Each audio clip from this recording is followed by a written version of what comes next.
Welcome to Survivor Scale, the show where we break down all of horror's greatest characters to find out who has the skills, experience, and mentality to be the ultimate survivor. I'm H2 Mass, and today I'm breaking down every main character in Adam Wingard's 2011 gnarly and nefarious narrative, You're Next, where a family get-together turns into a bloody battleground when a group of killers starts to pick them off, one by one. Beginning with a bit of degeneracy, we start the film with a professor helping his student with some extracurricular activities. After his pen runs out of ink, he steps into the shower to refuel, and his student goes downstairs and displays some mild observational abilities when she notices an open door in the living room. Despite seeming suspicious, she disregards this potential threat and simply drinks some orange liquid to numb the pain of this cold existence. When the professor leaves the shower, he sees something written on the window, and after looking down, discovers his student's dead body lying on the floor. Looks like she passed. Showcasing some poor composure, the professor quickly tries to flee, but immediately runs into the culprit and finds out who the real doctor is. Skipping ahead some unknown amount of time, we meet Paul and Aubrey Davison as they prepare for a big family gathering. When they arrive at the meeting place, Paul notices that the door is already open, but assumes that the workman must have accidentally left it that way, hinting at Paul's lack of paranoia that will become much more important later on. So keep that in mind.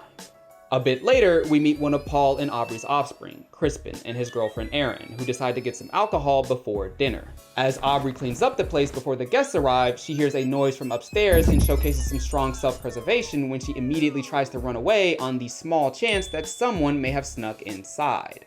Better safe than sorry, as we'll soon find out. Unfortunately, Paul displays the complete opposite when he minimizes Aubrey's concerns and goes upstairs to check the noise himself, demonstrating some mild preparation by taking a stick for protection. Are you happy? I guess it's better than nothing. While checking the bedroom, he gets startled by his son. Crispin! Feeling relieved after recognizing his son, Paul forgets to check the rest of the second floor, leaving himself exposed to its unseen dangers. The next day, we meet the rest of the family, including one of Crispin's brothers, Drake, who just comes across so unlikable in only a few seconds that I can't imagine him fitting well with almost anyone in other horror movies. I would show you an example, but you just gotta watch it. Dude sucks. With the whole family gathered around the table, Drake interrogates Erin and Crispin about their relationship and realizes that they started dating while Crispin was still Erin's professor. Drake then mumbles a passive-aggressive comment to insult Crispin for dating a student and acts like he doesn't know what Crispin is talking about when Crispin asks him to say it again, which causes everyone to start arguing. As this ruckus continues, the director of X, which you can watch the survivor skill for after this, shows some observational ability when he notices something through the window and gets up to inspect it. Unfortunately for him, however, Erin showcases some observational skills as well when she sees some broken glass on the floor and an arrow lodged into his skull. When everyone else realizes what's happened, they panic, all while more arrows come flying through the window. Aubrey's extreme lack of awareness causes her to freeze up and stand in front of the window without any protection, so Drake tries to pull her away but gets shot in the back. Erin then demonstrates some top-tier composure when she pulls Aubrey away from the window and tries to calm everyone else.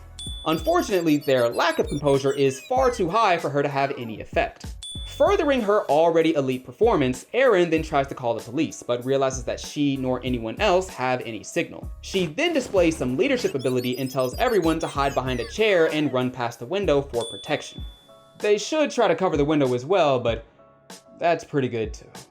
As they chaotically try to figure out what to do next, Crispin's sister Amy offers to run for help, but if she ever thought her dad loved her, she should definitely reconsider because he agrees that she should risk her life and run outside, despite Erin telling everyone to stay in the house since they don't know how many killers are out there. As Amy prepares to run outside, she takes off her shoes?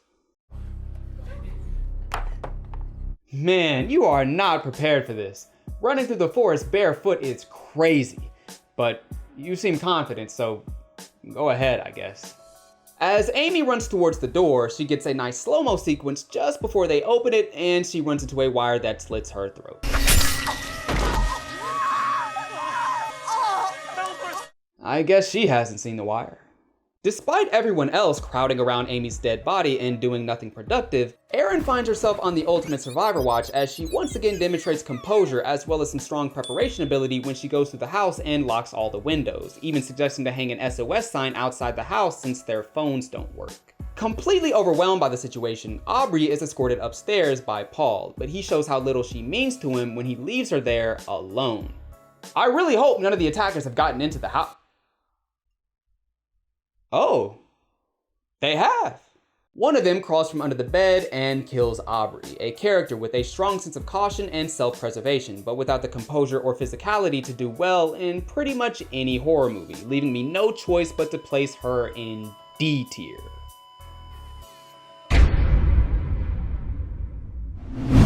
Meanwhile, Erin continues locking the windows when an arm suddenly bursts through the glass and pulls her hair, so she reacts quickly and stabs him, pinning his arm to the wall. She goes for the killing blow, but unfortunately he slips away before she can get to him. Then, for some reason, Drake's wife, Kelly, strays away from the rest of the group, looks under the bed where Aubrey was killed, and finds one of the attackers, after which she screams, runs out of the house, and screams some more, showcasing some absolutely putrid composure.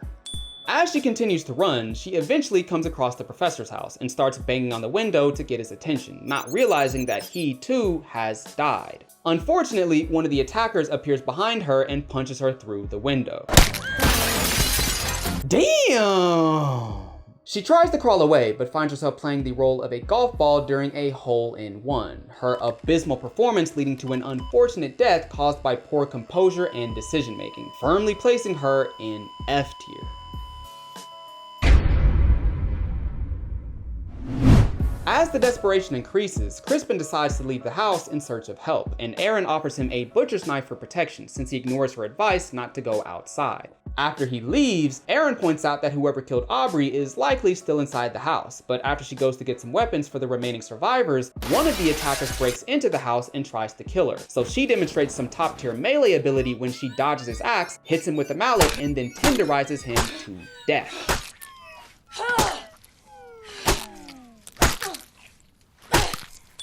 Gordon Ramsay would be proud.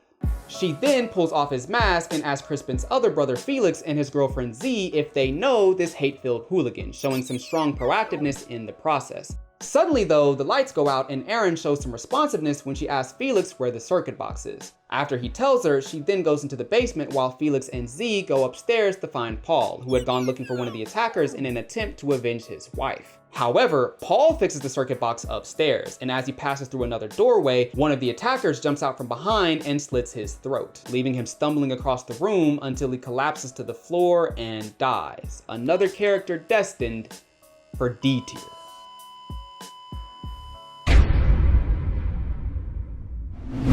Shockingly, Felix stands over his father's dead body alongside the attacker and tells him what I imagine Bruce Wayne told his parents' killer after he shot them. Really? You had to do that right in front of me? Oh, so he's in on it. Can't ever trust people named Felix. Meanwhile, one of the other attackers starts breaking down the basement wall to kill Erin, but gets distracted when Drake stumbles into the room, so Erin jumps out and stabs him in the back with a screwdriver, causing him to run away. After this kerfuffle, Felix and Z come back and lie about Paul, telling Erin that he's simply resting. Unaware of their treachery, but still displaying some strong preparation ability, Erin suggests that they all fortify the area with some traps and weapons to fight off the remaining attackers. She's really nailing it. Literally. While Erin and Z hammer some nails into wooden planks, Drake and Felix collect whatever weapons they can find in the basement, but Felix figures it's as good a time as any for some good old-fashioned fratricide and kills his brother, leaving yet another Davison in D tier.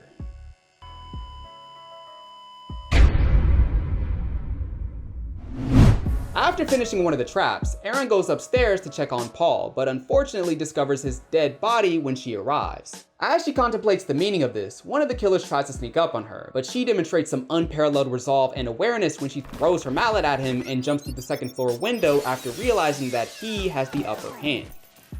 Showing some tenacity, she pulls some glass out of her leg, but then sees the screwdriver that she used as a weapon earlier and realizes that one of the attackers may be close. And after looking around for a moment, sees one of them, dodges an arrow, and then runs into the house before hiding in the bathroom, all while seriously injured. Man, she is on a different level. She clears everyone else.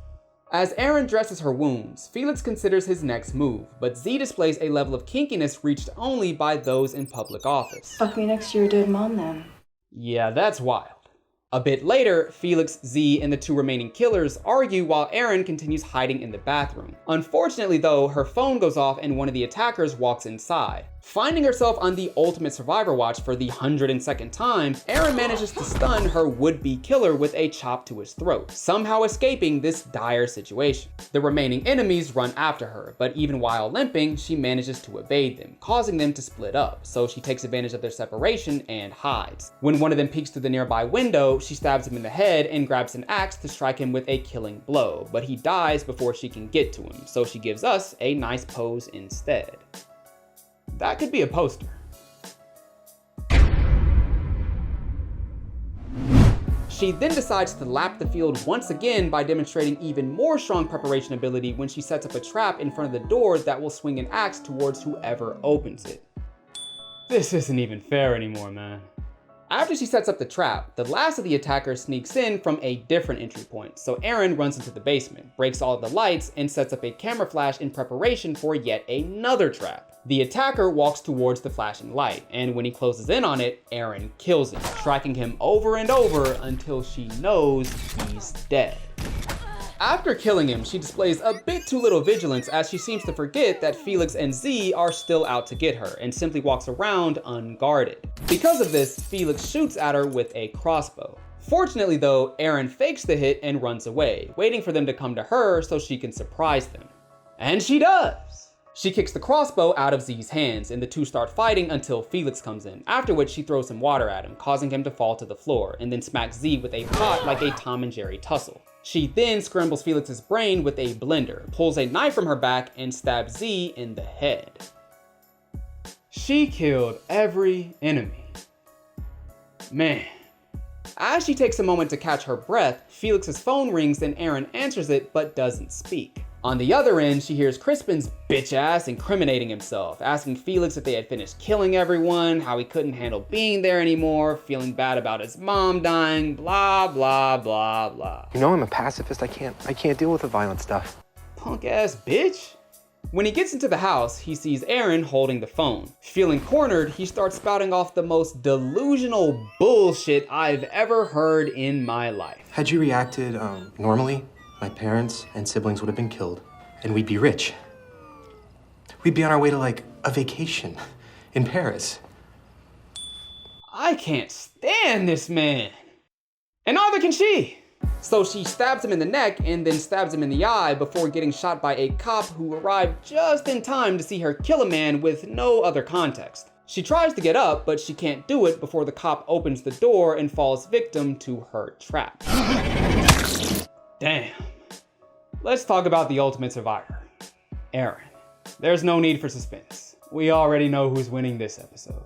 What else can I say about Aaron that I haven't already said? She thoroughly dominated this film from beginning to end, no other contestant even coming close to her success. With a paranoid but proactive father, she had strong survivalist experience that allowed her to plan and react well to virtually every challenge the antagonist tried to throw at her, single-handedly defeating every enemy in the film. She demonstrated great resolve, awareness, and combat ability, with her only true negative being a lack of information. I just don't know for sure how well she'd do in something, say, supernatural, so I can't confidently speak on her versatility, but based on what she showed, I think she'd do well in those movies too, and pretty much anything else. With all that said, I'm placing Aaron in S tier, with her strongest performances coming in home invasion horror movies, and her weakest performances coming in, I guess, supernatural horror movies. Aaron is the ultimate survivor.